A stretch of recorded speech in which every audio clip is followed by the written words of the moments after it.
last night we just saw the Celtics win by 50. Of course, they won a game earlier this year over the Pacers, who are from Indiana, where you are right now, by 51. I'm curious if either of those moments make it into Forsberg's 4 here as we look at 4 of the most iconic moments of those first 55 games.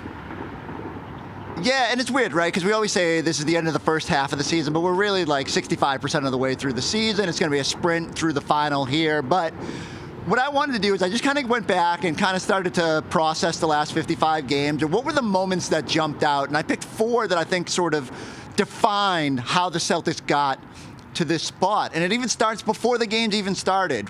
Number 1, when Al Horford took everyone aside and took the top 6 into the little film room and said, you know what, guys, I'm going to come off the bench. And I just thought this was a huge moment in terms of everyone embracing sacrifice. There was no obvious answer for them on how to play the starting lineup. Like, certainly Al would like to be a starter in this league, especially all he's accomplished. But for him to step back and say, like, this is what is best for the team, put the Celtics in such a great position going into the season. What's more is knowing that Al would have to rest on the second night of back-to-backs, and same with Kristaps Porzingis often resting on the first night. It set up the rest pattern for this team, and I just like the tone it set going into the year. It really allowed everyone to just embrace, whether it was, okay, I'm not getting as much scoring, I'm not getting as much assists, whatever the case may be. And everyone has benefited from that. And let's face it, too, the starters at the beginning of the year were fantastic. They have to actually tap back into some of that mojo. But Al set up the tone for the whole year. He did. And even when they've had to call upon him to start, and we talked about this a lot last night with Kristaps Porzingis on the first night of the back-to-back, when he would sit out, you got Al Horford in the starting lineup. And it's a seamless transition to whichever role that he needs to play for them. So I like that. That's number 1 here on the Forsberg 4. What do we got for number 2? All right, moment number 2, that game in Memphis. Now, Kristaps Porzingis, we knew from the preseason, like, whoa, this guy is going to be pretty special here. He fits right in with what they're trying to do. He had a great opening night against the Knicks and being back in New York. But I thought it was that Memphis game that really jumped out to me where I said, oh, boy, he is probably vital to whatever this team is going to do this season. I mean, the 26 points were great, but I think it was 9 of 10 inside of the three-point arc, super efficient, had essentially the game-winning dunk in the final minute. But then the big iconic moment to me is blocking the shot at the end of that game. When Memphis protested, he gave a little and like threw out his arms in exasperation.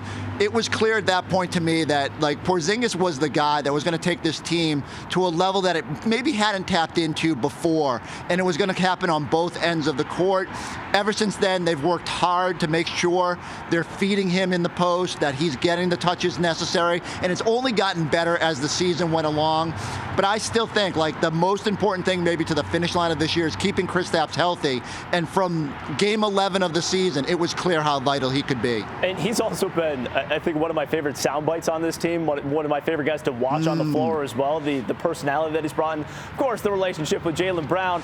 By the way, Kristaps Porzingis, speaking of his defense, Chris Forsberg, he right now I think has the 8th best odds to win Defensive Player of the Year. So even though Rudy Gobert is by far the odds-on favorite, Porzingis is at least, he was registering there somewhere in the top 10. All right, what do we got for number 3? All right, number 3 was the IST win over the Chicago Bulls. Now, I know you said, Giles, you were wondering if that big domination of the Nets would be on there, if the big win over the Pacers earlier in the year would be on there. But I thought that was the night where the Celtics most imposed their will. And it sort of showed to me just how ruthless they can be in the pursuit of an ultimate goal. Like, the IST mattered to them in terms of just wanting to show the rest of the league and, like, maybe send a little bit of a message. So knowing the point differential was going to be a factor that night, they went out there and did everything possible, from the hack-a-drumming to just, like, letting the stars really shine in that night. Billy Donovan was not happy about it, and I love that Joe didn't care. And so, like, twofold there. I think we saw in that moment, Joe, the bottom line for him is winning. And he will be ruthless in that pursuit of it, and that is shown through all year long, and like how he coaches this team and what matters to him. And I thought the team showed it too, that on a night where he could have downshifted at times, where you needed to be really great to push yourself through to that next round, they found a way. So I just think they found a little something that night in terms of how good they could be when they were focused. And if they bring that sort of focus in the postseason, good luck, league. By the way, does it feel like it's been like 6 months since the in-season tournament? Like, we were so hyper-focused on it at the time, and, you know, that game against Indiana. And here we are months later, and you're approaching the All-Star break. We're at the All-Star break, and of course, it's all about getting ready for the playoffs and making a big run. What do we got for number 4, Chris? Number 4 was the overtime win against Minnesota in Boston. I feel like this is probably their signature win this year. So they lose up in Minnesota to start the year, didn't match the physicality that the Timberwolves, who have turned out to be a really good team and leading the Western Conference.